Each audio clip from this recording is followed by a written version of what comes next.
Coming up on your favorite podcast, the NFL guys are back. Zach and Ryan are both back in form to talk more football this week.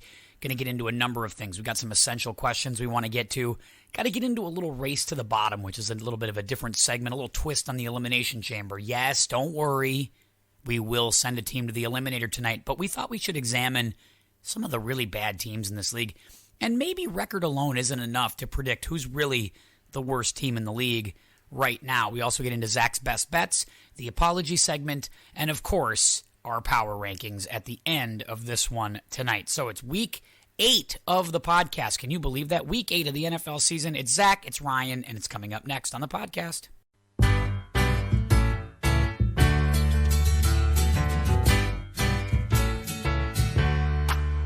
Welcome back. Your dreams were your ticket out. Hey, as I clear my throat. Sorry, this is good radio right here. It's the Tim Anderson Podcast. I'm Tim. And that, in his new palatial estate, is Ryan Nelson Kane. Good to have you back, Rhino.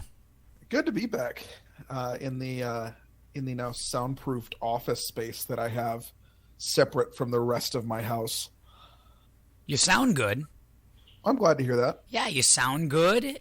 You seem to look good, like you're in good spirits and good health, and everything's positive. Everything's coming up roses. Yeah, I'm looking at, I've got my FanDuel scores up right just to the right of our video call here watching this game. So I've got a couple lineups running tonight. And so far so good. We're in the hunt for some decent money tonight, so hopefully we can make some good scratch on the old Packers Cardinals. The Sunday night game the Thursday night game is happening alongside our podcast, and that's why Zach is not here yet. Obviously, with all the COVID stuff, my guess is it's an emergency owners COVID meeting. Try to figure out what to do with Devontae and Alan Lazard and all of that stuff going on. I'm sure he's under a lot of stress. We'll have him here hopefully in a little bit, but he's currently indisposed. Yeah, you gotta have a little grace for the guy with the ownership. There's a lot of responsibility that comes with that. Only team in the NFL that allows fans to own the teams. So there you go. Got to be in those meetings too, right? What do you do? Yeah, you use it or lose it, as they say. That's exactly what they say. Oh, Rhino, we missed you last week. It was a great pod, but we like having you back in. I want to fire this question at you first. We have a little listener email. And it kind of coincides with this game, and I'll probably maybe ask Zach if he jumps in on this before we get to the end of this discussion piece. But here's the question that was thrown out before the podcast tonight. If you were the GM of an NFL team, do you pay a guy like J.J. Watt where there's a virtual certainty he is going to get hurt every single year? Oh, that's... Good email, by the way. Thank you for sharing. Yeah, that's a good question. I guess I would answer the question with a question. And am I getting J.J. Watt of 2015 or am I getting J.J. Watt of 2021? You must be getting... Well, here's the thing. They're the same. They've been hurt every year for the last how many years? Right, but when he's on the field 6 years ago, I could make the argument that he was a much better player than he is today. On the field this year, he's looked slower. He hasn't looked quite as powerful. His focus doesn't seem like it's quite where it was 5-6 years ago. There's a clear disconnect in who he is as a player now versus who he was when he was drafted even 5 years ago. I would argue that a guy like him who you just know isn't going to be there at the end, to me, it goes back to what I've said all along, that your greatest ability is your availability. Yep. And when you're not available in high leverage games, look, it's fine if you can play weeks 1 through 5. That's fine. But those aren't high leverage games. I need you when the money's on the line at the end. And he's never there. He's never there when the money's on the line. No, I totally agree. It's difficult to pay a guy like that the amount of money he's getting paid. And that's the real issue here, right? The real rub is not that he's got a contract or that he's getting a chance. It's how much he's getting paid. because he got a decent amount of cash to go play for Arizona, right?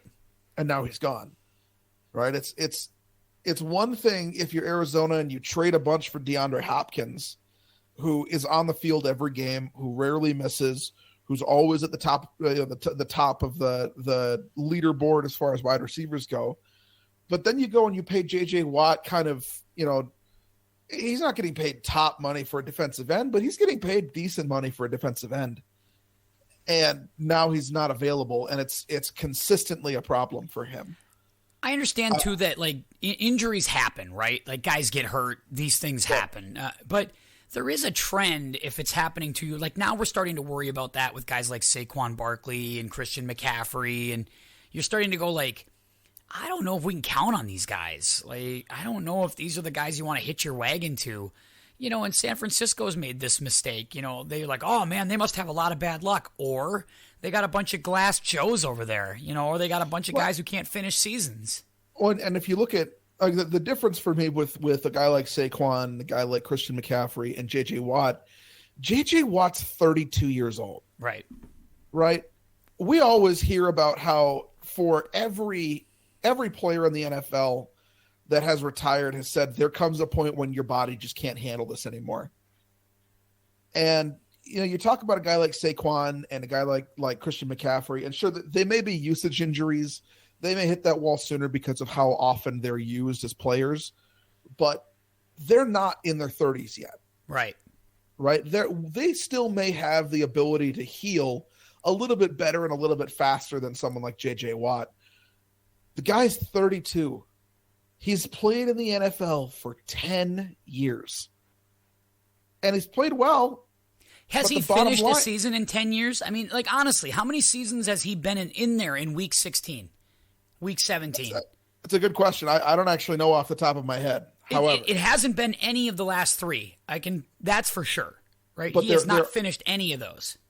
But there are games where he has been elite when he's on the field. Are you still getting the elite play out of J.J. Watt that you were getting 10 years ago? The only thing I would say is if you're going to sign J.J. Watt after this year, I would say I'm not going to play you till week 12. Because I need you for the games that matter. Not for these games that don't matter. Right. I need you for the high leverage games. Like I think the emailer brought up Gronk as a comparison, and I'm like, it's not a comparable because Gronk plays in the high leverage games. Gronk is in the playoffs. He's in the Super Bowls. He makes the plays in the big games. And he plays through a lot of really bad injuries. Yeah, he gets banged up. Right? Yeah, he gets beat up. He was an incredible, even when he was younger, he was an incredibly physical tight end who banged around with linebackers and safeties for an entire season and was still there at the end despite those nicks and those bruises to go make the one-handed stab at the goal line and fall into the end zone. Right. Right, in triple coverage. That's a guy that you pay because he's always where you want him to be regardless of his injury status. Right? Right. J.J. Watt can't get on the field. And when he is on the field, right, when he is trying to play through it, he's not as effective as you could argue Gronk was when Gronk was playing through things. Now, you do think that Watt is a Hall of Famer, even though, I don't think he is. He is probably because the media, I think the media loves him, and I think he's a bit of a darling. Because, look, I didn't think Terrell Davis was necessarily a Hall of Famer, and he is. I didn't think that, I thought Warner was a fringe Hall of Famer, but he clearly got in. Polamalu, Bob Sanders, those types of folks. Is Sanders a Hall of Famer? I don't know if Bob Sanders is. No, Bob Sanders didn't play enough to be a Hall of Famer, and I don't know that he'll ever get there. He was a Hall of Fame level talent, but he never stayed on the field. This is what Watt feels like to me. He feels like a Bob Sanders type, a guy that just talent's there, but never playing enough. Yeah, you guys get this reputation. Yeah, right, 100%.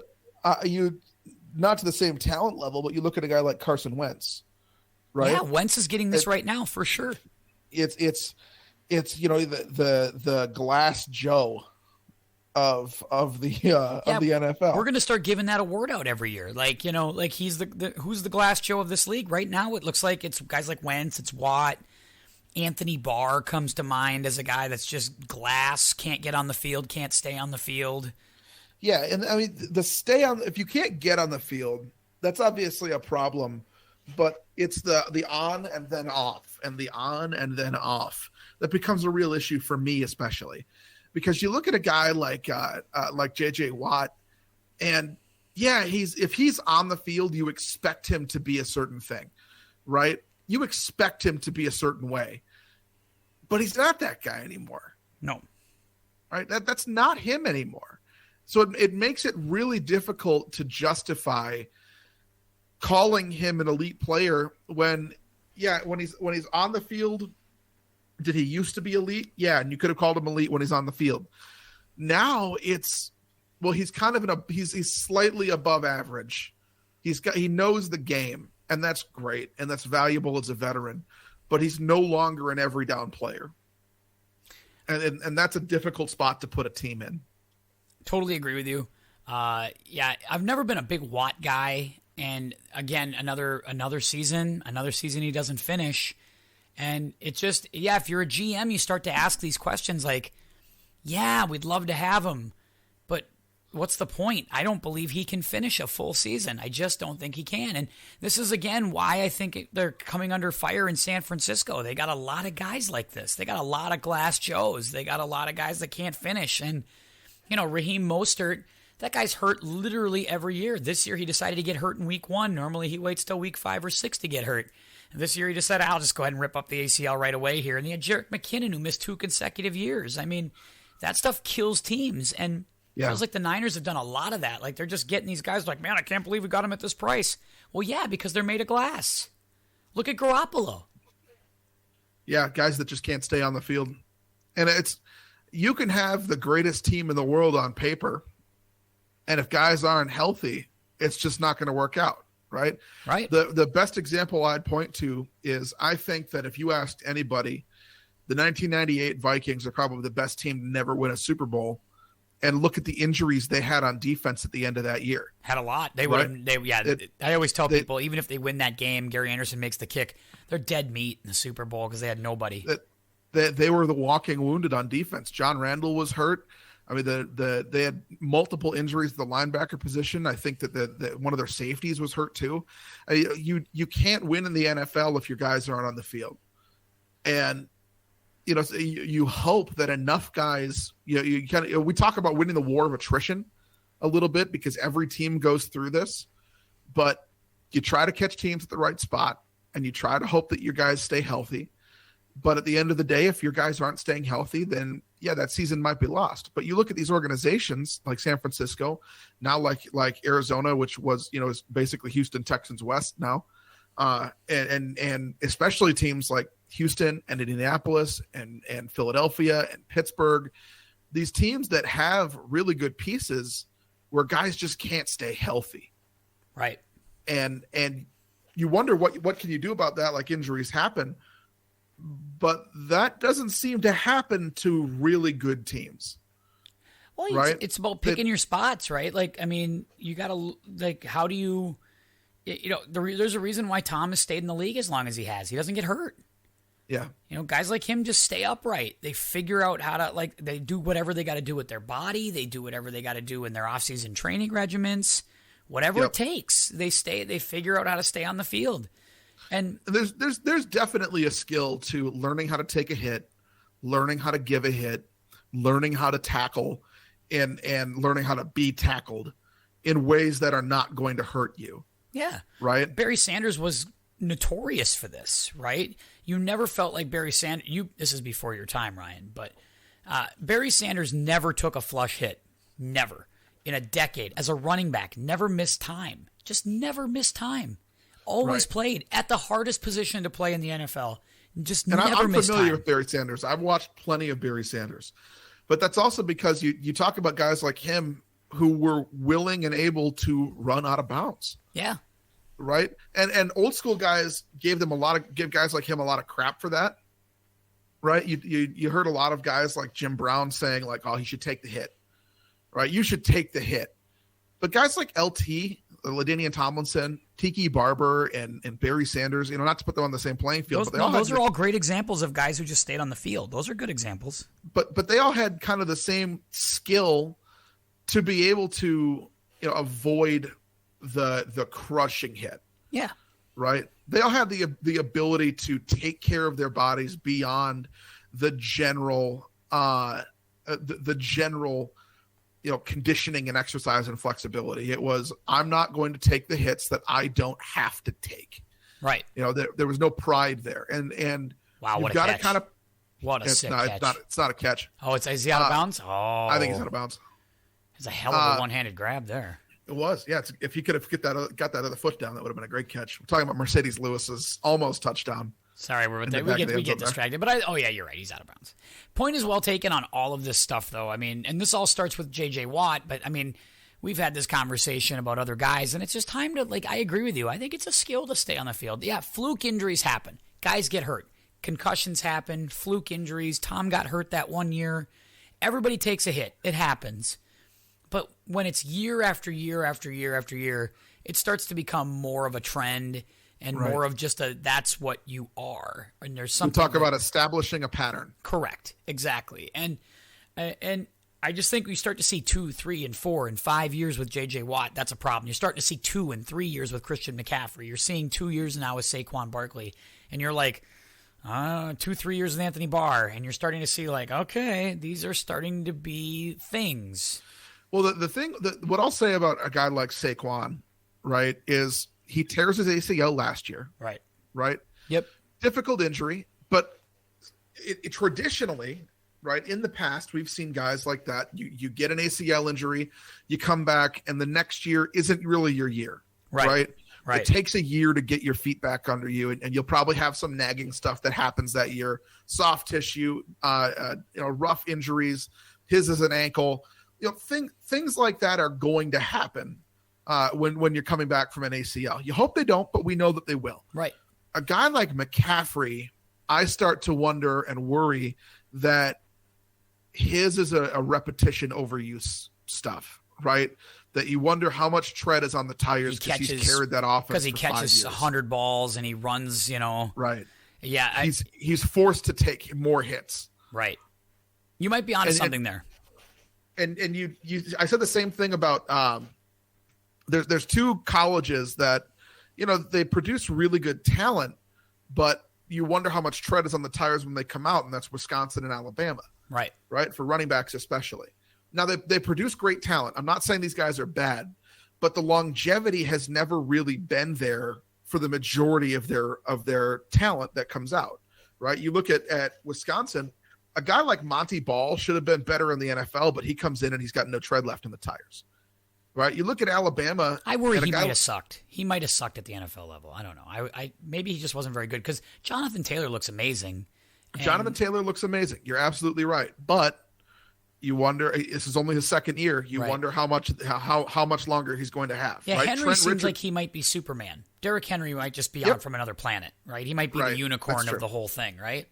But let's look through the list of Alabama running backs that just didn't pan out, right? That were really good in college, that had some talent at the NFL level, but just didn't pan out. They got injury bugs. They decided they didn't have anything left. Guys like Glenn Coffey, right? Oh yeah, forget about him. Heisman Trophy winner decides just to hang it up, right? That's right. A guy like T.J. Yeldon who should have had plenty on left on the tires, but just never panned out in the NFL because he just couldn't swing it. Yeah, he wasn't any good. Right.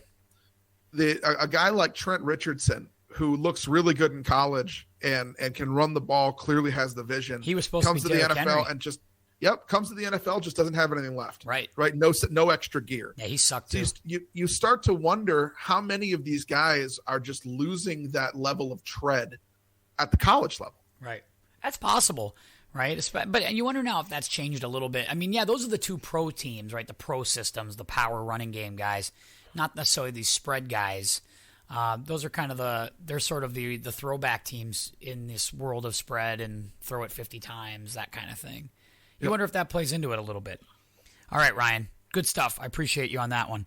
Still waiting on Zach. That COVID meeting must be just damn near, I mean, they must be just panicking down in Green Bay. I mean, they lost 3 receivers this week. There's no Adams. There's no Lazard. What a disaster. I'm rooting for him, though. Let's talk essential questions. In teaching, we always try to offer the students essential questions at the beginning of a unit. Things that make us go all right, how do these questions frame the entire unit, the entire conversation? So this week, I have 3 essential questions that I think frame the entire dialogue of the NFL as we sit right now. And this is a Deshaun Watson free zone unless a trade happens, by the way. Until there's a trade, don't want to talk about it. Here's the first one for you. Is it time to take Cincinnati seriously? Ooh. I think yes. I do. I don't think that they're contenders yet, but I take them seriously. They feel to me like a team that has to prove it in a bigger spot than they've proven it so far.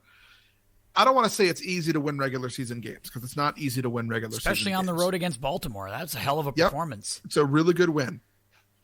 But Baltimore in October is a lot different than Baltimore in January. Fair. Buffalo and Tennessee in October are a lot different than Buffalo and Tennessee in January. So I hesitate to say that I think that they're one of the best teams in the AFC. I think that they've got they do have loads of talent, but I look at that defense and I wonder, can they keep up this pace? Is there going to be any kind of a regression? I think that the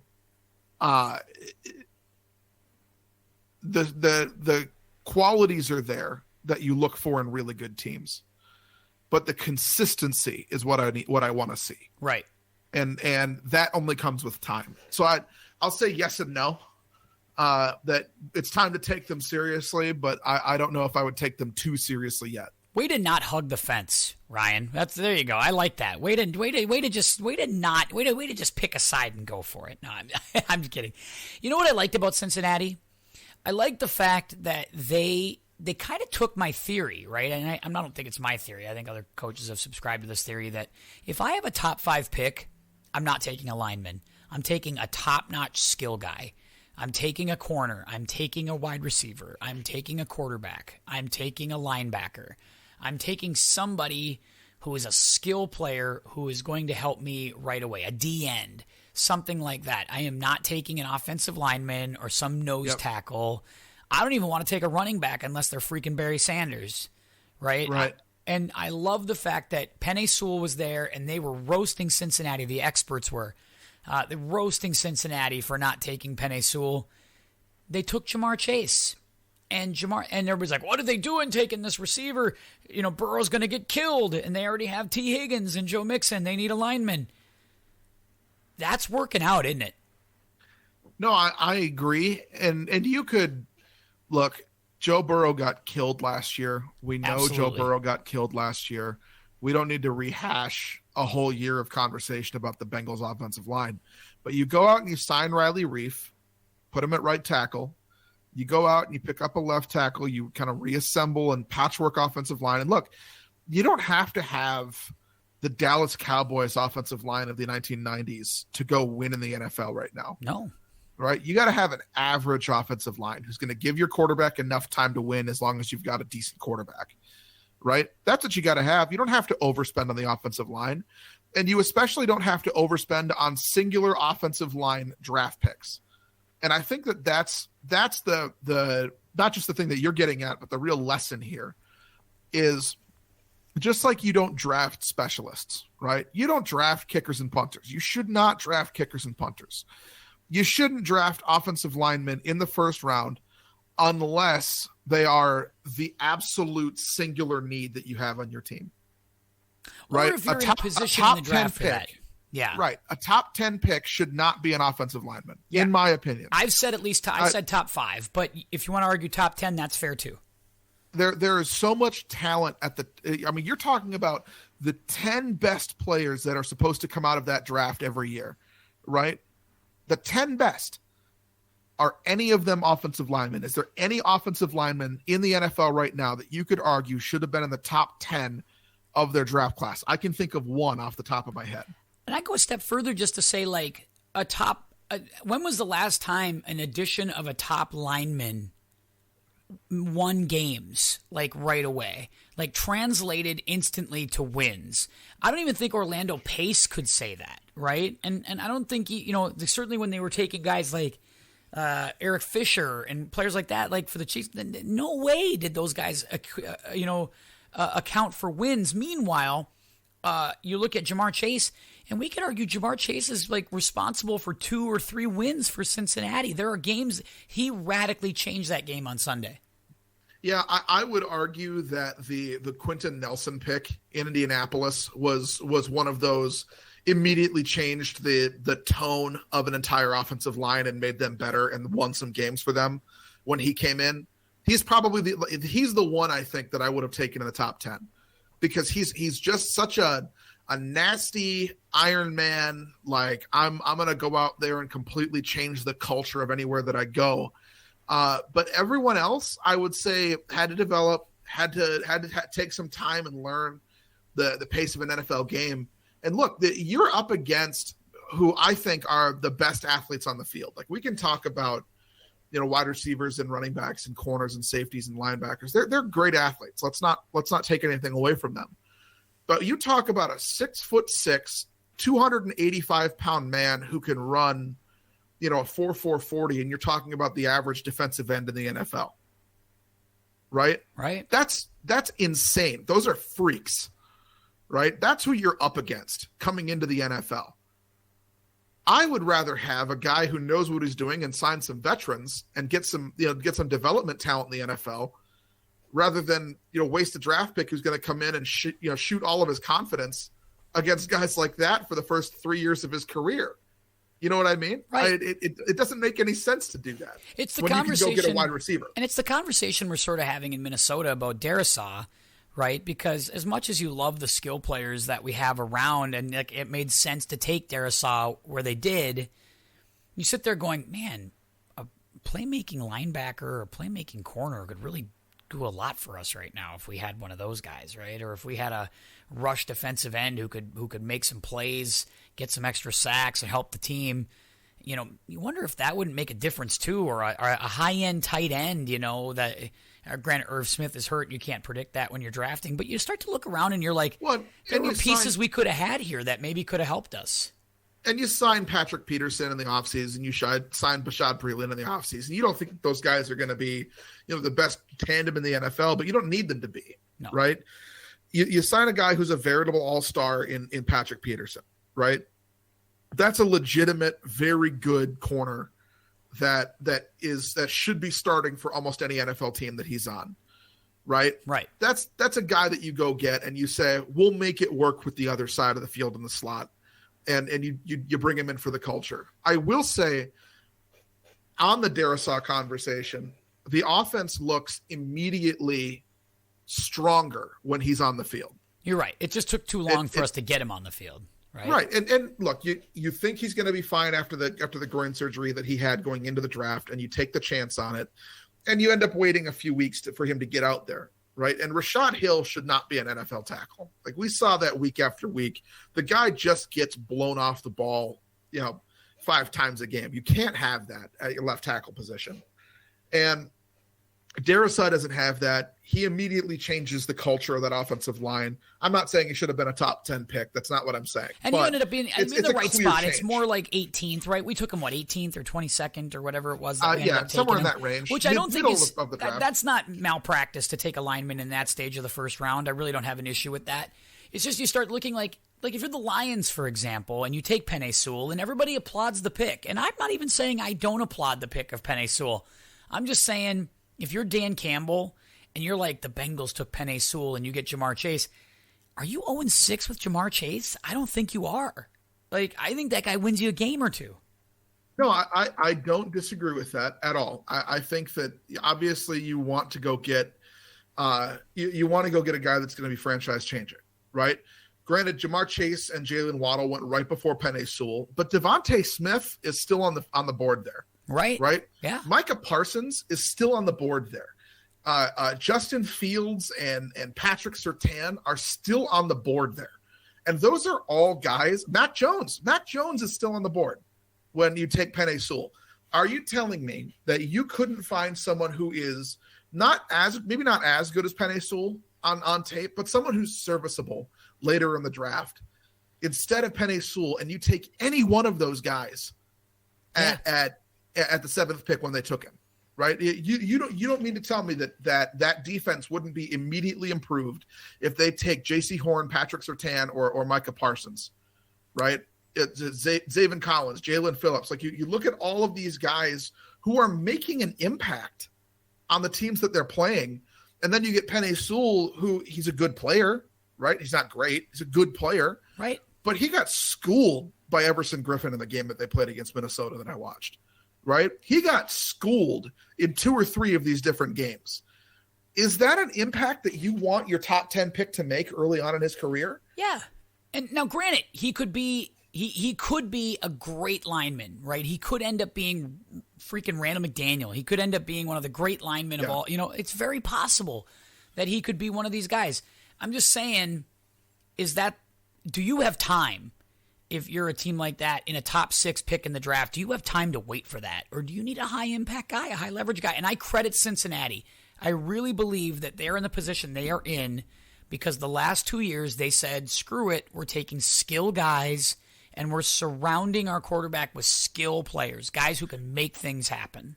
I think that's exactly what you look for in the Cincinnati model. I keep coming back to this idea that that Detroit took an offensive tackle, and here I'm going to read you the wide receivers that they have right on roster right now. Yeah, Geronimo Allison, Trinity Benson, Kadero Hodge, Tom Kennedy, Khalif Raymond, Amon-Ra St. Brown, and Quintez Cephas. Yeah. I mean, what are we doing? Right? What are we doing with that list? I suppose they signed Tyrell Williams in the offseason. He's on IR. Yeah, that stinks. But you hope that doesn't happen. But is Tyrell Williams going to win you any games? That's right. That's the comeback, right? And yeah, for sure. Like that doesn't inspire anybody. But if you throw a rookie out there, we saw it here with Justin Jefferson. If you get a hot shot rookie on your team who makes plays in their rookie year, we saw it with Randy Moss in 98. Man, you get a guy like that, they can make a difference. Like they make a difference right away. You can't tell me that you would look at this draft class if you're a Detroit fan and say, I would rather have Penei Sewell than Devontae Smith. Because I think Devontae Smith is a better wide receiver in Detroit than he is in Philadelphia right now. You're probably right. Yeah, you're probably right. Same with Waddle, right? Yep. I mean, Waddle's off the board by then. Yeah, you could but I mean, you'd take any one of those 3 guys over Penei Sewell.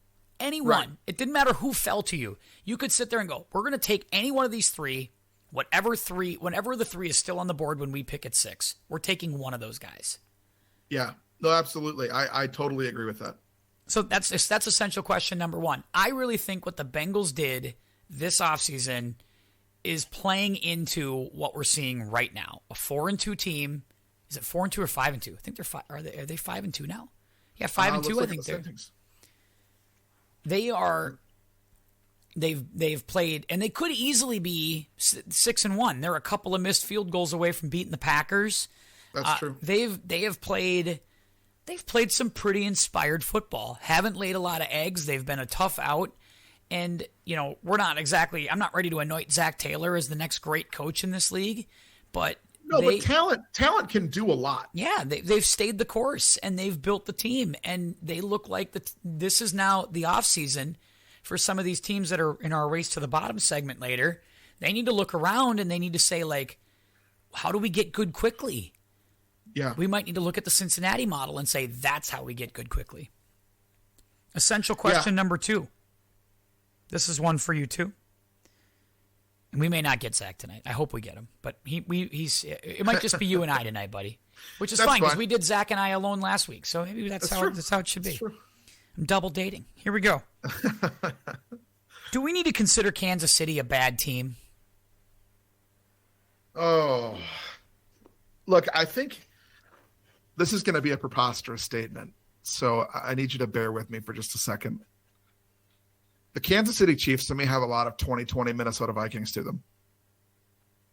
In that they've got a really talented offense, a really good offense that should be able to win you games, that's scoring a requisite amount of points. They've scored the most points in their division, right? But they've given up 203 points this season. It's a lot. Their defense couldn't – I mean, they stink. I look back, again, at the 2020 Minnesota Vikings and see a middle-of-the-road team that if their defense was just a few guys better, a few plays a game better, they're probably winning the division, right? Because the offense was top 10 last year. The defense just needed to be average, and you can win more games.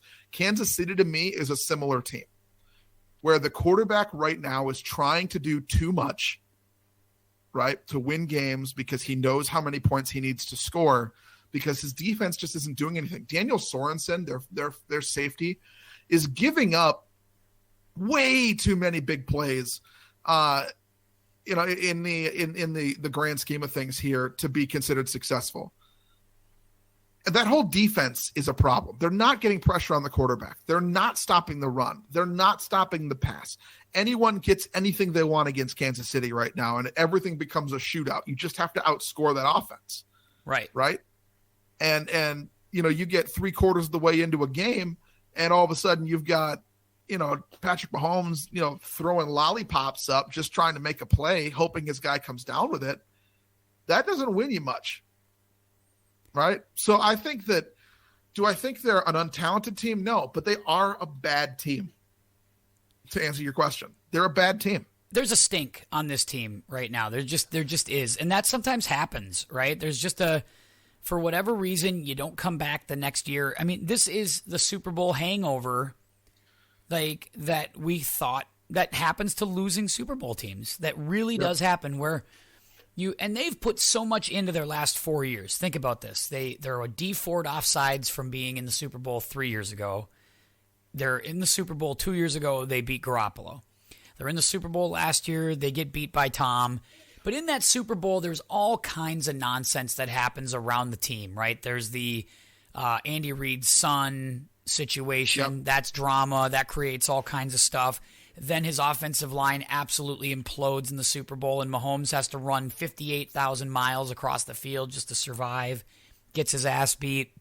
There's all the family drama with Mahomes in the preseason, in the offseason, constantly getting on social media, whining and complaining, etc. And you get into the season, now you have, Andy Reid goes to the hospital after a game. It's one of these seasons where it just feels like nothing works. Nothing's gone right. Do you remember the year that the Vikings had when Mike Zimmer lost his eyesight in his eye, and he was out of the facility like 2 or 3 weeks, just trying to get his eyesight back, I think it was his right eye. Yeah, because he was drooping like crazy. He kept losing his eye. And the whole team just kind of fell apart. Yeah. This kind of reminds me of that kind of stink where there's talent, there's guys, there's some flashes of good things. They're a team that can win games, but they're a team that's not going to win games, right? They're going to have games that fall into their lap. At the end of the season, they're not going to have one of the worst records in the NFL, but I don't think they make the playoffs. Some of this is a regression to the mean too, right? Where Mahomes, it just felt like everything he touched for 4 or 5 years turned to gold. Like everything. Yep. Like every time he threw up a Hail Mary, somebody would catch it on his team. Every time he threw an underhanded pass, somebody'd catch it. Everything worked out. Everything worked out. Even to the point where, we saw an example of this last Sunday. He's running for his life. He switches hands and throws it left-handed out of bounds. I mean, what a silly play. Like he throws it out of bounds so he gets away with it, but you're like, what quarterback has the instinct to do that? And everybody's like, well, that's brilliant. A year or two ago, he might have completed that pass left-handed. And that's my point is like, it's kind of like when you play blackjack, right? Or when you play poker and you get on a heater. Right? You just get on a heater and you catch cards all night long. You're just catching cards. Every time you got 4 to a flush, you hit it.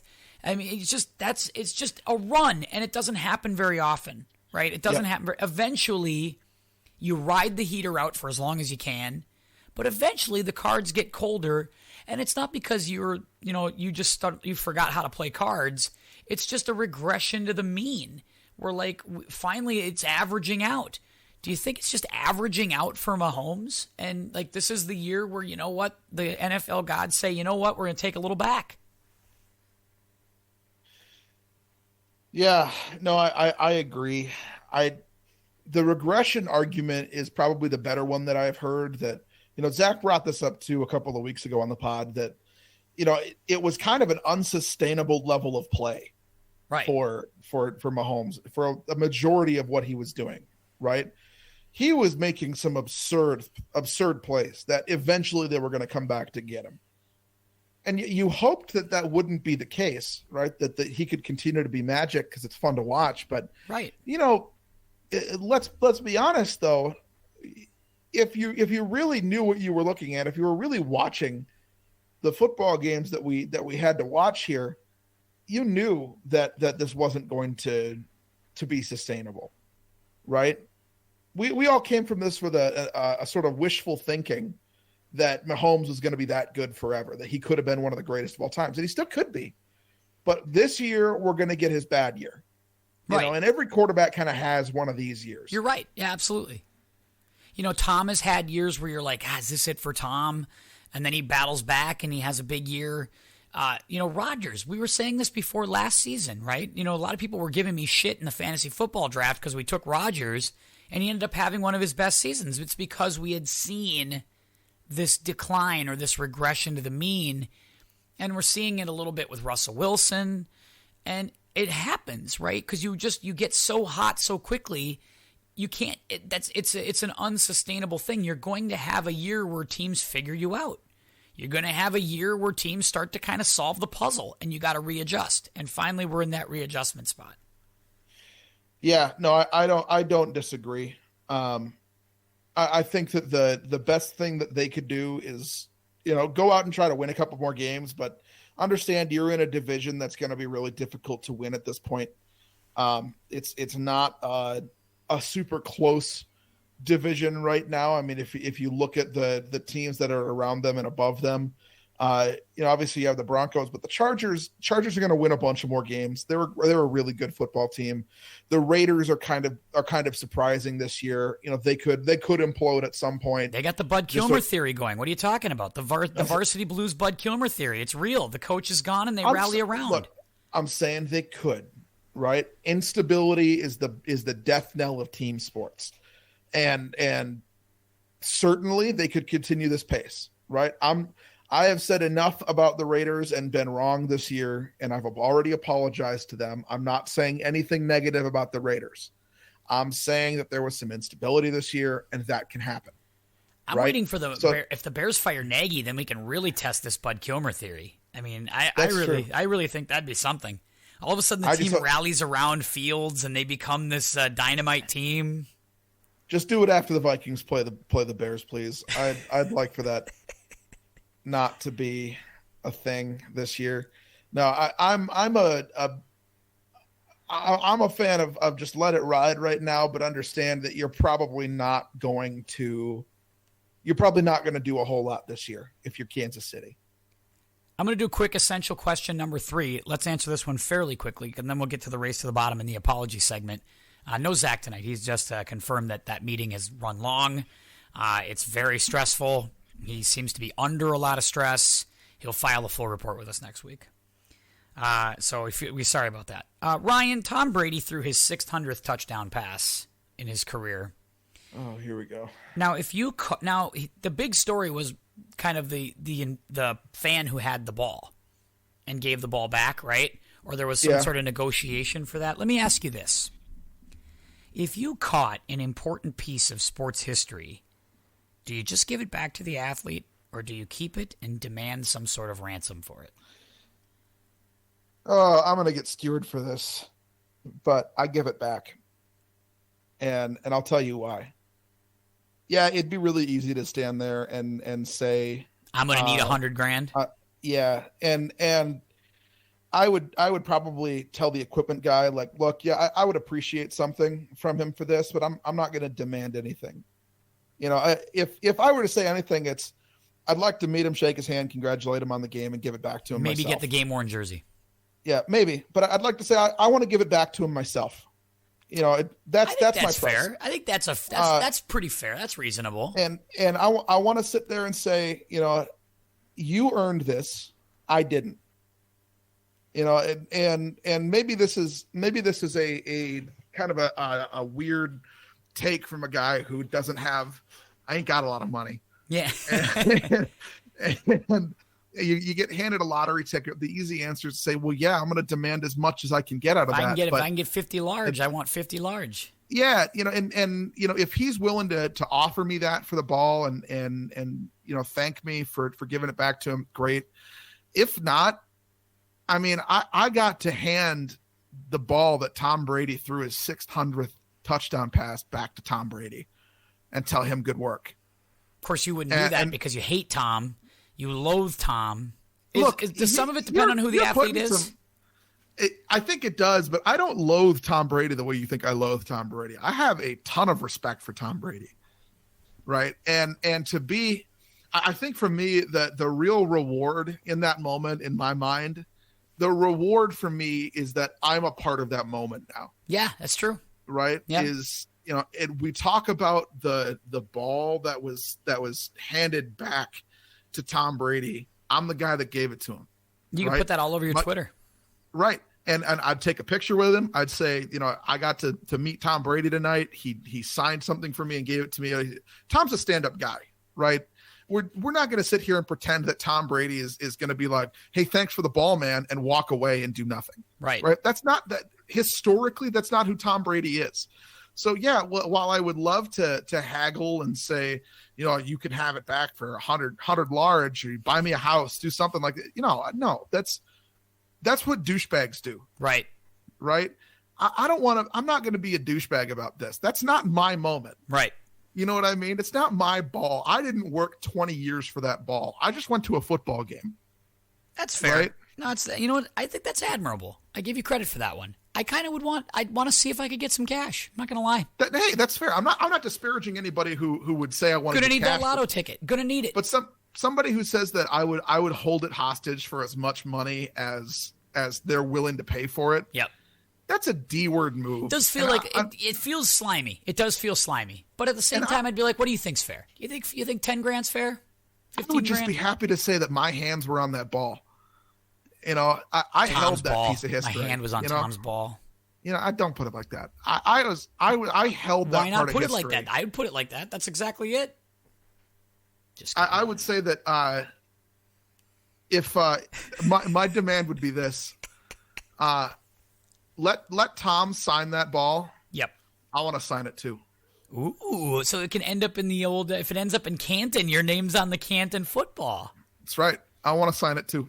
And you got to sign it next to him, because if they make you sign it on the opposite side of the ball, that's the side that faces the wall in Canton. You got to be very careful about that. Look, hey, I wouldn't care. My name's in Canton.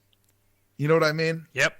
As someone who loves the game, who just appreciates the game of football, who has a ton of respect for Tom Brady, my name and Brady's name are on the same ball in the Pro Football Hall of Fame. It's not bad. It's not bad.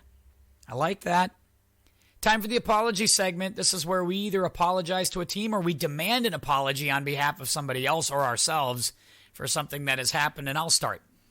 I want to send my apologies to. I actually want to apologize to Dan Campbell. I want to apologize because I'll tell you something. I ripped Dan Campbell like crazy at the beginning of the season, and they are 0-6. So a little part of me feels like I was probably vindicated on that. But I'm going to say this. His team is playing harder with less than a lot of other teams in this league. And I gave him credit. He went to L.A. and played the Rams, one of the 3 best teams in the league, pulled out all the stops, didn't play conservative, didn't play to tie, played to win for 4 quarters. And they really are. They're one doinky 66-yard field goal, a fluky-ass couple of plays to the Vikings, and they could easily be a 2-4 or 3-3 team. Now they're not, because that's the way it goes when you're not a good football team. You lose these games. But the coach is getting them a chance to win, and they're playing hard for him. And I have to apologize for that. I still don't know if he's a good coach, but I do know his team is playing hard. And that I like. I only just want to quickly point out the fact that after that game against the Vikings, I was endlessly mocked for saying that I like Dan Campbell. I did not mock you. I was going to say, I did not do that. Not by you. But I just want to point out to our listening audience that I was roundly ridiculed for saying that I thought that Dan Campbell was a good coach. And the mark of a good coach is being able to extract more out of your team than they initially present, right? To be able to pull something out of them. And if you're pulling more out of them and you're still 0-7, I think that says more about the level of talent in your team than it does on you as a coach. Because I think he's a good coach, and I think he'll be around a while. And while you may move to 0-8 this, in the next couple of weeks, you might lose the rest of your games this year, because let's be honest, the rest of their schedule is not forgiving. But I like Dan Campbell, and I think that it'll be a work in progress for them for a long time, but he'll be around. I admired the fact that they came out, they scored on the first play, they kicked an onside kick, they ran a fake punt. They threw the kitchen sink at the Rams. It wasn't enough, but they realized going in, we have to throw the kitchen sink to win. And how many coaches just don't do that? How many coaches just are like, nope, we're going to play it straight up with our dudes. We're going to get our ass kicked, and that's that. And it's like, no, you pull out all the stops. You do everything you have to do to win. And I tip my cap. They gave it a shot. And if they would have pulled that win off, that would have been awesome. Yeah, no doubt. I'm not one to sit here and say that I think that an 0-7 team is a good team by any stretch of the imagination. Yeah, they're not a good team. They stink. They're out over their skis. But when you see flashes in an 0-7 team, you can start to see the things that they're going to build around. Right. Who are you apologizing to or demanding an apology from? Oh, look. I think it'd be really easy for me to throw a couple of apologies out there this week, but I don't feel the need to apologize for anything right now. Everything is becoming the way that I have said that it would for a while now, and feeling pretty confident and comfortable in a lot of the prognostication that I've been doing over the last couple of weeks. So you're not demanding an apology in any way, shape, or form? No, I don't demand apologies really of anybody. That's not really my department. You don't have an apology to issue to anybody. No, look, I have said for weeks that I don't buy the Cardinals, and they're down 10-7 to the Packers right now as Kyler Murray throws another pick. So the apology that I was considering issuing to the Cardinals before halftime here as a 7-0 team is not going to happen on this podcast. If they can manage to pull this game out, I'll consider it for next week. But they're playing as we speak and not playing particularly well against the Packers team. But while I think they're pretty good, should not be beating them without two of their best weapons on offense right now. Yeah, Rodgers is 10 of 21 at this moment for 64 yards, and they're up 10-7. I'm going to have to rethink my power rankings here as we move towards the end of this pod. So no apologies from me. Oh, I got to make one more apology here real fast, and this will actually take us right into Race to the Bottom. Sure. I have to apologize to Philadelphia Eagles fans. I tried to tell you. I'm sorry that I was right about Nick Sirianni. I feel bad that I was right. What you have, no. I continue, just like I said 2 weeks ago, how Brandon Staley continues to impress me. Like, he says all the right things. You can see how he got the job. He's uber polished. He's like really good at like saying the right thing at the right time, and his players are totally bought in. And then you listen to Nick Sirianni and you're like, I don't know if this guy can string 4 sentences together. How did he win the interview? Like, how did he win the interview? And then you listen to this nonsense that he dribbled out for, did you hear this soundbite about how it's like a flower and it's planted and we got to fertilize it? And I did. What the hell was he talking about? What are you saying? As a speech coach, it insults me. As an English teacher and speech coach, just the lack of polish. It's insulting. I'm apologizing to Eagles fans. This is what you get. I'm sorry.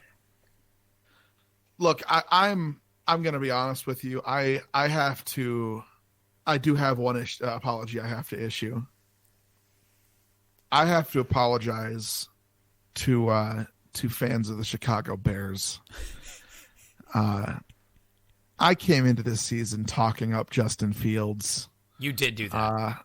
And saying that I thought he was the guy who was going to break the mold of the Ohio State quarterback, that Justin Fields was going to be the guy who came in and really, took those kinds of Ohio State quarterbacks into the next century, so to speak, and became the real marquee guy. We'll forget all about Terrell Pryor and JT Barrett and Dwayne Haskins and Joe Germain. And here's the thing.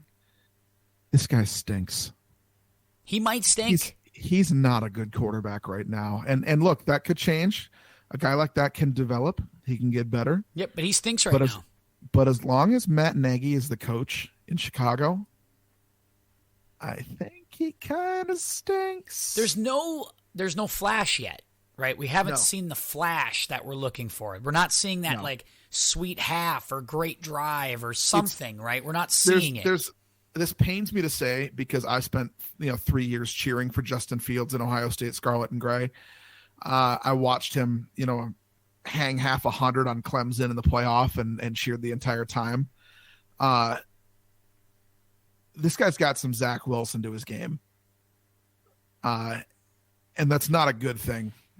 Tampa ate his lunch. I mean, they just ate his lunch, and he looked not ready for prime time. He looked not ready for anything. He looked lost. With no flash, not like a Mac Jones flash. Where like you're seeing Mac Jones make plays, have a drive or two that takes a game over and does something. You're kind of like, I see something in Mac Jones. I see something in Trevor Lawrence. Even last year before Burrow got hurt, we saw something in Joe Burrow, didn't we? That made you go like, they're not winning this game, but Joe Burrow's freaking good. Yeah. And we're not seeing that yet out of Justin Fields. We're not seeing that moment where you're like, the Bears stink, but Justin Fields is going to be really good. We're not seeing that at all. We're not. And you know what? That might be okay. It might be okay for the Bears. But if we're talking about immediate, like, can they contend this year?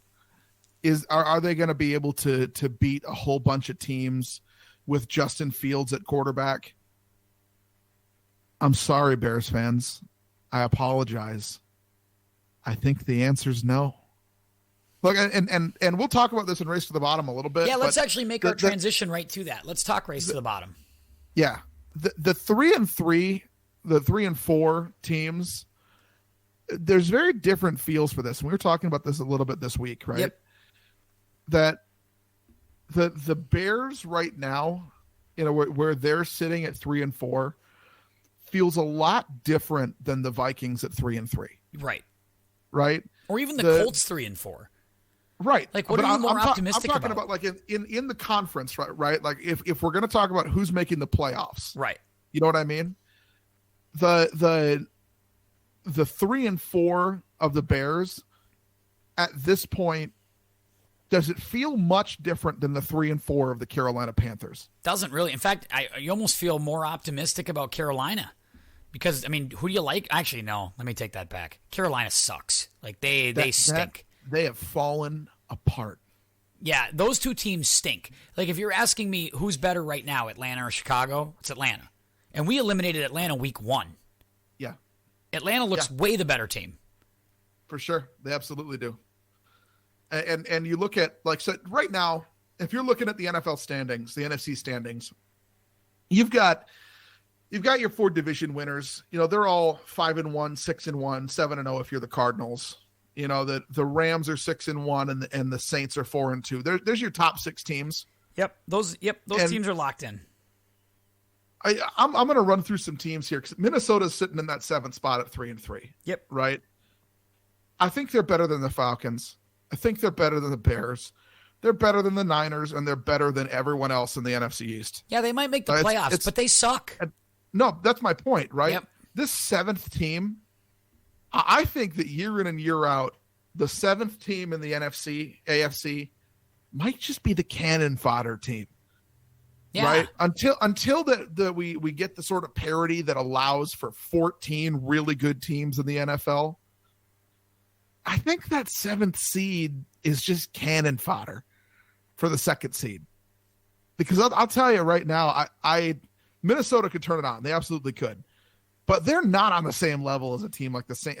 I think they might be on the same level as a team like the Saints, because I don't think the Saints are very good. But they're not better than the top 4 teams in this conference. They're just not. They're not on Tampa Bay's level. They'd get run by 3 touchdowns against Tampa Bay right now if they played. The Saints would beat the shit out of them. Yes, they gave the Cardinals a great game, but they still lost that game. And it feels like everybody's doing anything.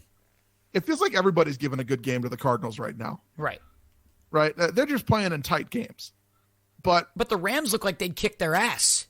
Yes, I totally agree. The Rams, for me right now, the Rams Cardinals, I still think they're probably 1 and 2 for me. We'll get to power rankings later, but they're still 2 really good football teams. Right. And then you get the bottom. So you get to the Bears, right? So this all comes back to starting with the Bears at 3 and 4. Are they? I mean, we've eliminated 6 teams so far. Falcons, Jets, Giants, Jaguars, Texans, and Detroit Lions. Yeah. Yep, Detroit Lions. Are the Bears worse than some of those teams right now? Like now, are they worse? I think they're worse than the Falcons. I agree. I think they're worse than the Falcons.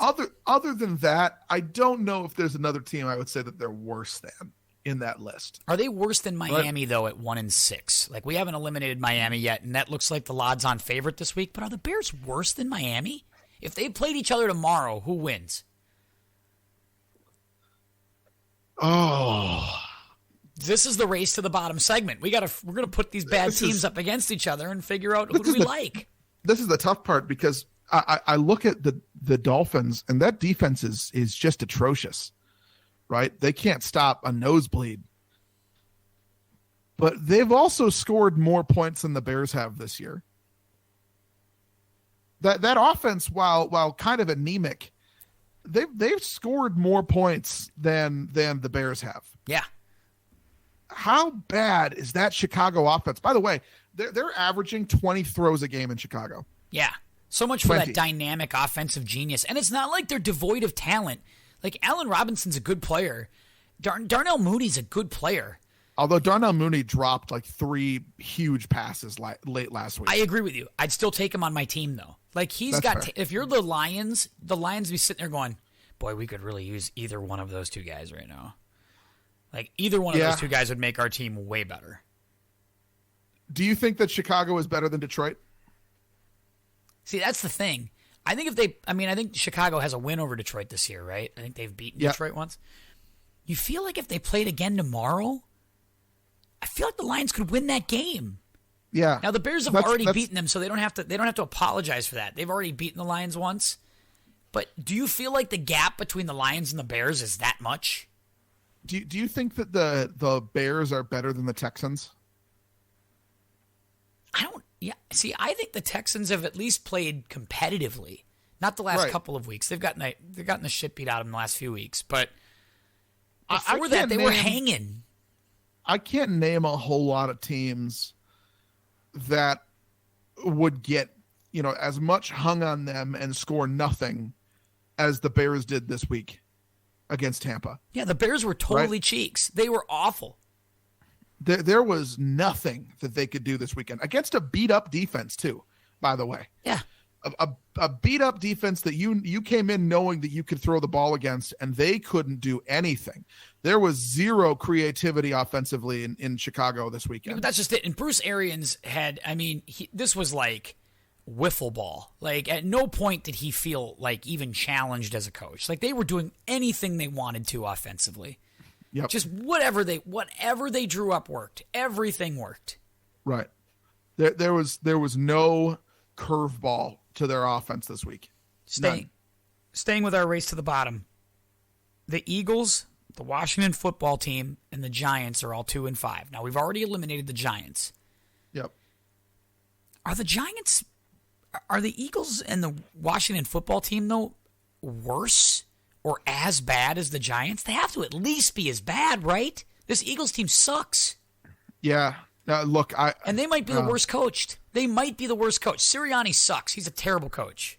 I hate to backtrack on this too, but I have to apologize to the Washington football team fans because I was sitting here at the beginning of the season saying I thought their defense could be one of the best in the NFL, yeah. and their secondary is giving up more points and catches to wide receivers and tight ends than any other defense in the league right now. I mean, they are just getting run. Their defense is booty cheeks. I mean, it is not good. And that was, I agree with you. I thought that defense was going to be good. And it's not like Heineke has been horrible. Right. They benched him, but. Yeah, he's not been good, but has he been the problem? No. I wouldn't say he's been the problem. No, I would agree with that. I am at a loss for what's going on in the NFC East. Obviously, you've got Dallas, right? And Dallas is playing really hot. Yep, Dallas looks good. But there's still some cracks in the armor for Dallas that make you think that if they hit the right team at the wrong time, they could get run. Yeah. You know, that defense is vulnerable and that offense can hang on by a thread at times where they may not be quite what we think that they are. And it's all totally dependent on the quarterback play. And we know that Prescott's been up and down through his career. That said, every team in this division has major cracks, right? Other than Dallas. By Thanksgiving, the Cowboys could clinch a playoff spot. Absolutely. Just because of how bad their division is. Right. They could exactly. They could lose their next 3 games and probably still clinch because the rest of the teams are still going to lose their games. Right? Yeah, I thought this was the real prove-it game for the Eagles this weekend and for the Washington football team to a certain extent. Now, there's no shame in losing at Lambeau Field to Green Bay. I mean, there's no shame in that. But how you lose too matters. Right. And the Eagles, they got out early. They got the quick score on the Raiders, and then the Raiders just reeled them in, and that was it. And there was no fight, no resistance, and Jalen Hurts looks overmatched. Right. And they got run. Yeah, they did. Right. They got run in Green Bay. That looks bad. I don't know that there's a division that's worse than the NFC East. And how many years is this going to be the case? Right? How many years are we going to talk about this division as being the worst in football? Because they're perennially the worst in football. And the thing is, we don't know if so bad. We're still trying to figure out if Daniel Jones is good. We're still trying to figure out if and the Giants are another team that's kind of just got a bunch of glass Joes. All the receivers are hurt. I mean, all the running back is always hurt. It just never feels like they have their full lineup on the field ever. Right, and it's not just the injuries for them. It's they have a significant problem with close games. Right. They're. I know we said we want to like Joe Judge. Yep, we want to. But at some point, you've got to win a close game. Yeah. And they just don't win any close games. Now, to their credit, they kicked the crap out of Carolina. I mean, they dominated Carolina. Probably their best game under Joe Judge they played last week. They played their best game. So maybe something positive to hang your hat on with them. Let me throw out a couple other crappy teams. The 49ers are 2-4. The Seahawks are 2-5. I mean, out of those teams, I mean, are any of those teams, do you like any of those teams to maybe make a run and get back into this thing? I think these teams stink. Maybe the Seahawks once they get Russell Wilson's help, once they get Russ back. But short of that, I mean, these teams look bad. The Seahawks can't stop anybody. The 49ers can't stay healthy. I mean, the coach's vote of confidence on Garoppolo couldn't have been more faint at best. Hey, let me tell you, my feelings on him, on the coach in San Francisco, Shanahan, I don't know if he's a good coach. I broke this 2 weeks ago. I stood there and said, I'm not sure if he is. And I'm starting to, I feel like more people are coming to my side. I heard Bill Simmons this week say, we might need to take a look at Shanahan at some point. I feel like people are finally starting to look at the record going, maybe he's not the wonderkind we thought. Yeah, and offensively, I think he can call a good game. But when he has personnel decisions, I worry that he's just not good. that it's just too much on his plate. Like he's one of these guys that just can't handle calling everything. Well, he just falls in and out of love with guys too. I mean, he just in and out of love. Like he loved Garoppolo, needed Garoppolo, and then like in 2 years he's like, nope, need something new, need something fresh. You know, and he goes and gets Trey Lance, which to me, when you're a team that's supposed to be a playoff Super Bowl contender, you don't burn draft capital to take a quarterback that's a project with pick number 3. You just don't do it. Not when Jamar Chase is sitting there who could help your team. Not when there's all these other guys you could go get. It makes no sense. Yeah, I don't totally disagree with that at all. Just don't you feel like they could have helped their team out defensively? I mean, they traded DeForest Buckner last year, and it was interesting to hear Buckner's comments at Sunday Night Football when he was like, I wanted to be there. I wanted to stay. And they told me they couldn't pay me. Oh, yeah. There's a lot of problems there, right? There's a lot of issues there with San Francisco, and it's not all the coach, right? There's a lot of issues with the GM. There's issues with the quarterback. There's issues with the defense. Like, yeah, there's a lot of issues in San Francisco. I think they stink. If the Dolphins played the Niners today, do the Dolphins beat the Niners? No, I don't think so. Do they beat the Seahawks? Yeah. Because this is kind of how we decide the race and the eliminator, right? We think they can beat the Seahawks potentially. All right. I think so. I don't think Seattle's very good. And this is, again, I'm not gonna toot my own horn too much here, but I kind of called it on the Seahawks this year, didn't I? You were so far, yeah. I agree with that. The collapse is upon us in Seattle. Pete Carroll starting to feel that age a little bit. How about let me throw a couple of teams that are again in the 3-win category. Denver's 3-4. Stinks. As we go to the AFC, they look bad. They look like they're not good. They're bad. I think what we've learned about Teddy, and again, we love Teddy. Like I love Teddy, but maybe Teddy is not good enough to be a backup and not good enough to be a starter at this stage with all the injuries and everything that's happened to him.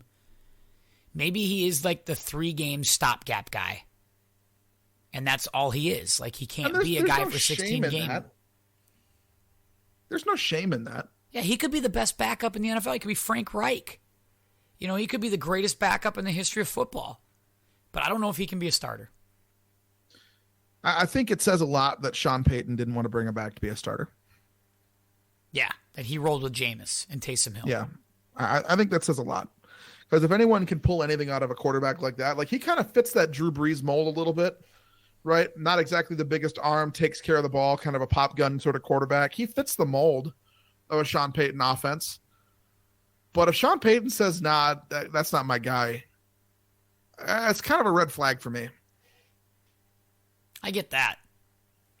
How about, now you were all over Pittsburgh. You and Zach have been all over Pittsburgh all year. Yep. And yet they're 3-3.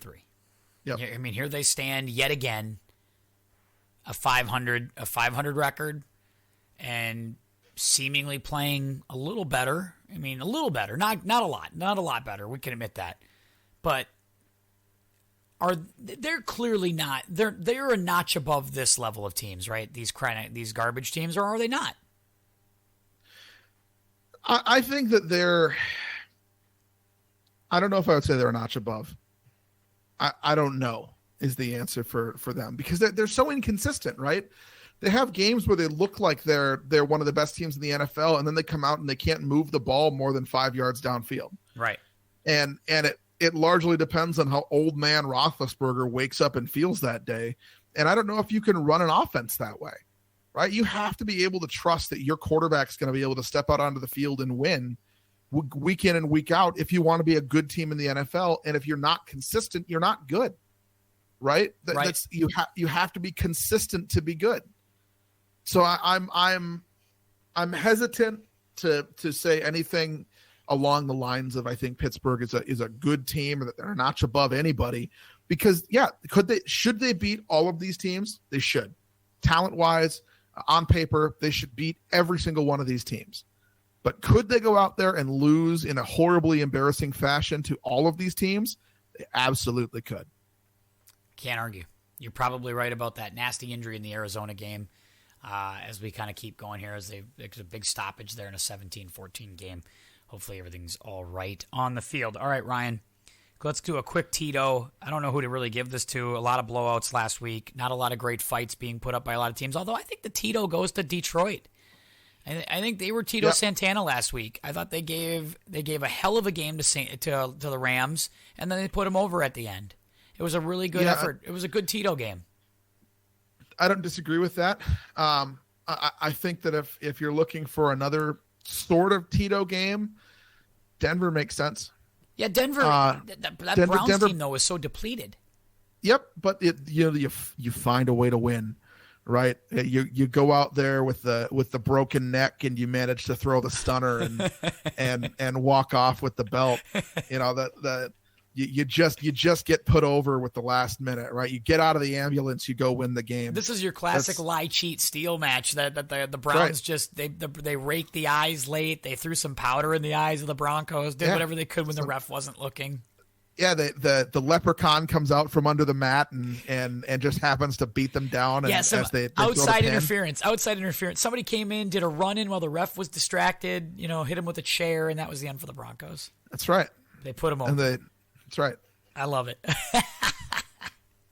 That's Ernest so Johnson sits down and gives a pipe bomb at the end of the game. Let's go. I feel like the Rams. I feel like it has to be the Lions. Just like I feel like the Rams got a handful of tights and the roll up, and you got their feet on the ropes, and that was about it. Like that was the end of the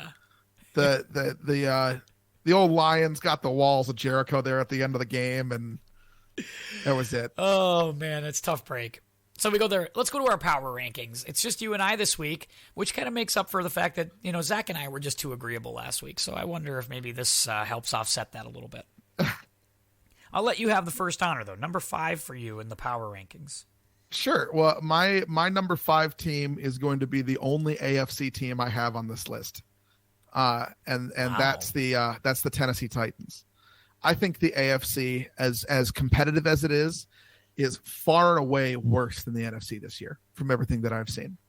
The top is top heavy in the NFC, but the good teams are really good, and they're all in the NFC. So my number 5 team is going to be the Tennessee Titans. You run the Chiefs, you run the Bills. I mean, that's about as good as you can do in a 2-week stretch. So they'll get my number 5 spot. I continue to waffle on teams. I continue to have a tough time every week just analyzing who I think the 5 best teams are in this league. It's just really, really difficult to do. So I'm still shooting from the hip here a little bit. I'm going to take number 5 as the Green Bay Packers. I just think that they continue, even in a game like this, where they're down, even if they lose this game tonight, they're down a big time player in Devontae Adams. They're down Lazard. They're down some guys. But they got number 12, and even he's not even having a great night. He's 12 of 24, and they're beating the team with the undefeated record in the league on the road on short rest on a Thursday night. They hang around. They're not going to get blown out by a lot of teams. I think Green Bay's good. Yeah, they're my number 4 team. I like Green Bay. I think that they're solid. I have some questions defensively about them. On if they can hold with some teams that get better quarterback play. And look, I like Kyler Murray, but we've talked about how Kyler can have games like this where he goes away and doesn't play very well. Yep. And this seems like one of those games. His guys are open downfield, right? He's getting throws. They're just not catching breaks right now. And sometimes that's enough to win the game, and good for them, right? Good for Green Bay.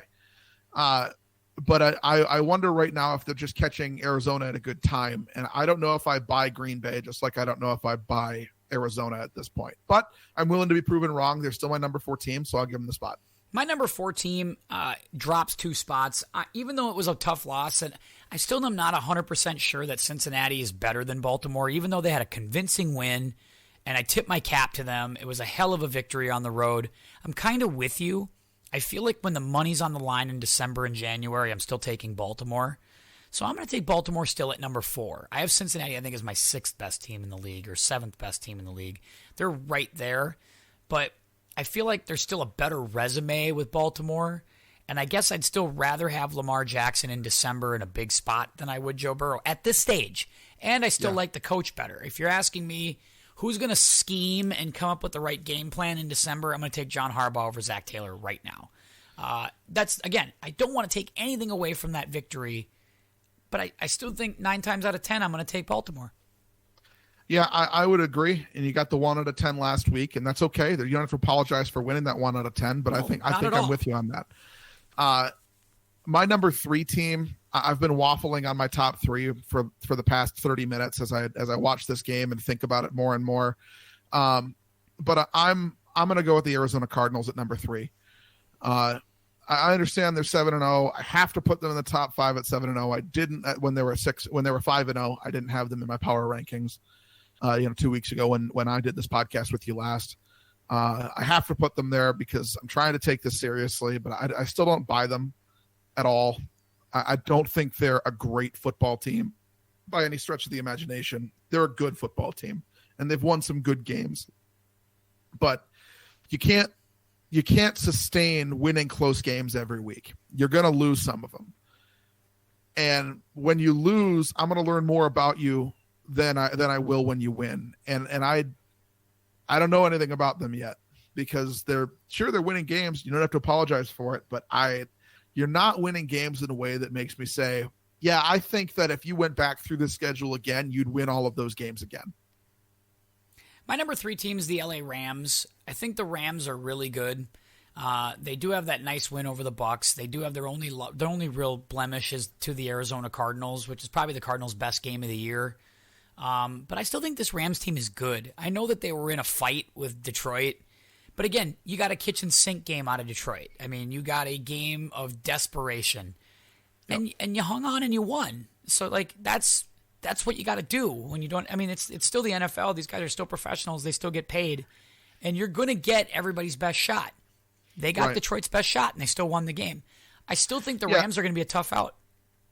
I don't disagree with that. I also I'm not 100% sure that we're getting everyone's best shot against the Lions every time they play. I agree with that. I think that like the Minnesota game, the Lions, yes, they had the kitchen sink effect, but I also don't think you got the Rams' best effort against Detroit. Right? That's bad. I didn't see what happened. Robert Was that Tanya went to the knee. Yep. He locked up on that knee as his whole weight came around it. That wasn't good. Goodbye there. That's Detroit. Green Bay is having this is going to be a tough week for the Green Bay Packers. Yep. It was too bad because that was a hell of a throw by Rodgers. Yeah. Damn. Anyway, where was I? Where were we when we were talking? Sorry about that. Just when that stuff pops up, you have to notice it. It's no, for sure. We were talking a little bit about not everybody's given the Lions best game yet. We're talking about the Rams, where the Rams are. Yeah, I think that for me, I don't have the Rams in my top 5 right now. I think they could be one of those teams. My number 2 team, I have to go with the Tampa Bay Bucks. I think that they're playing well. They did drop a game, but it's you're going to lose games in the NFL. A road game in LA is not much to apologize for at this point. No, but you still look like one of the best teams in the NFL. Your quarterback is absolutely the best quarterback in the league right now, just lighting it up every time he touches the ball. I have some pretty serious defensive questions with the injuries that they have in Tampa.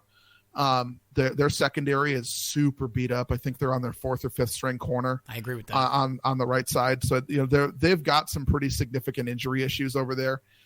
So I can't put them in the number 1 spot for that reason. Otherwise, if they were healthy all across the board right now, they would be my number 1 team. My number 2 team, I'm going to drop in 1 spot just because I'm watching this game and I'm just not sure. I'm going to put Arizona here at number 2. They've been my number 1 all season, and if they win this game, they'll probably be right back at number 1 next week. Because, again, undefeated matters. But it feels like they kind of got a tiger by the tail tonight in Green Bay.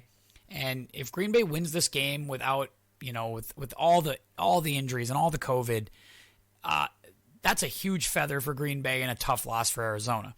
I still think they're going to be a good team. I still worry about the long-term durability of the quarterback.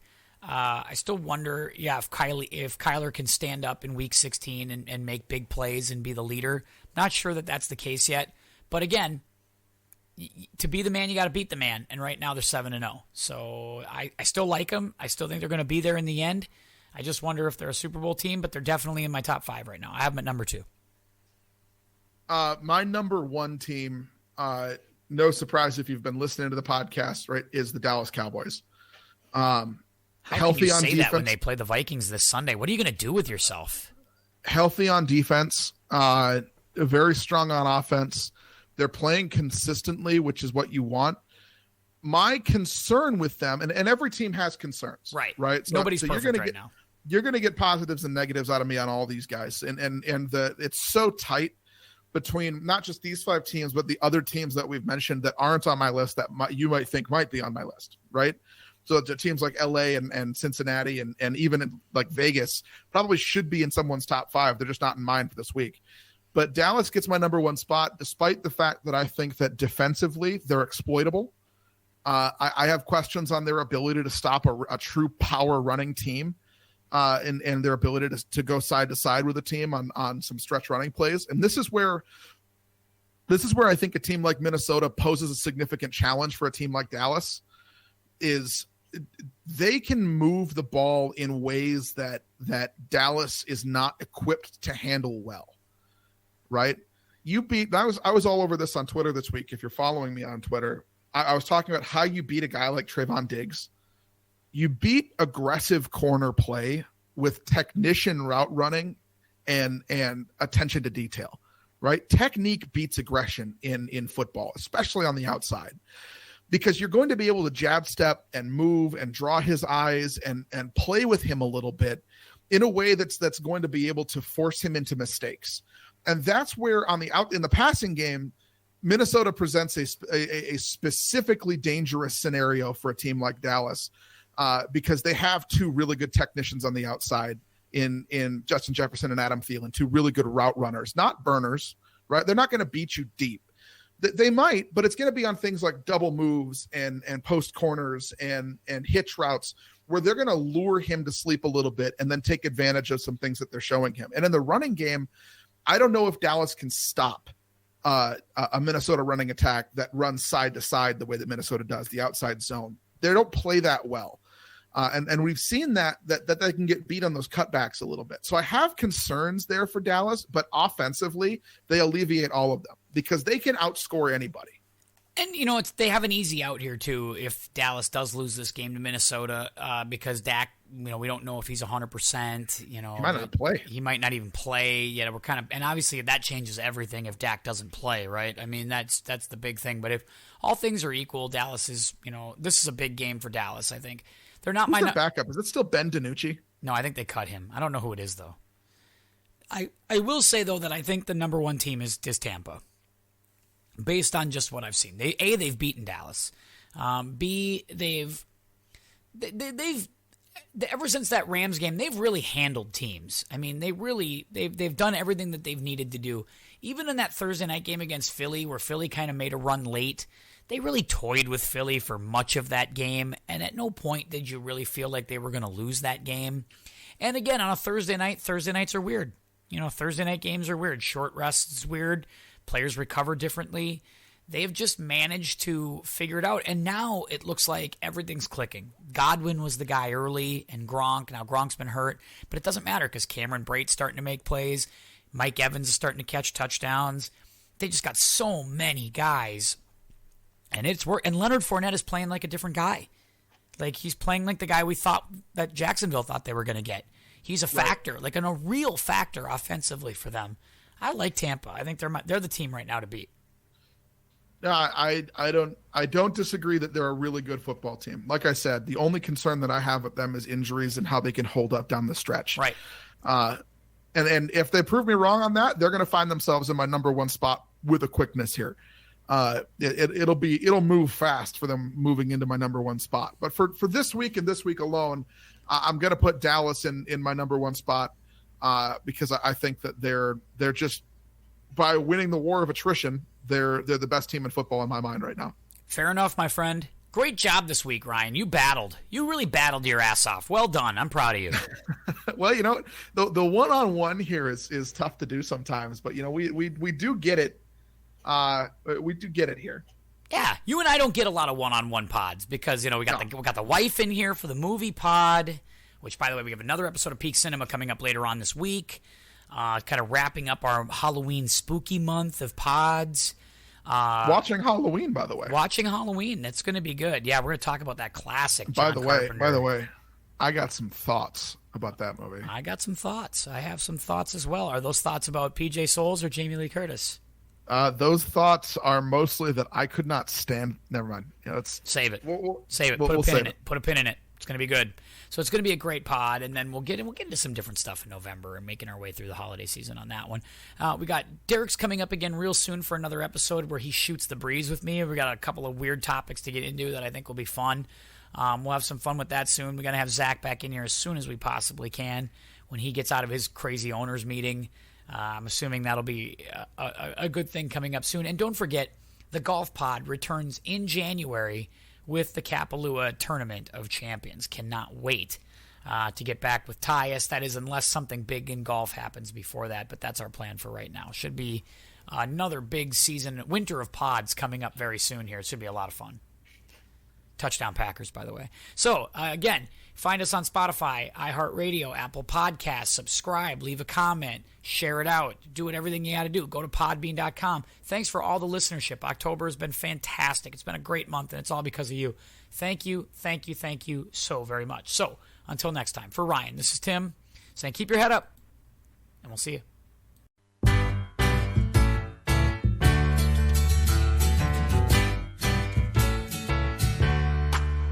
Welcome back.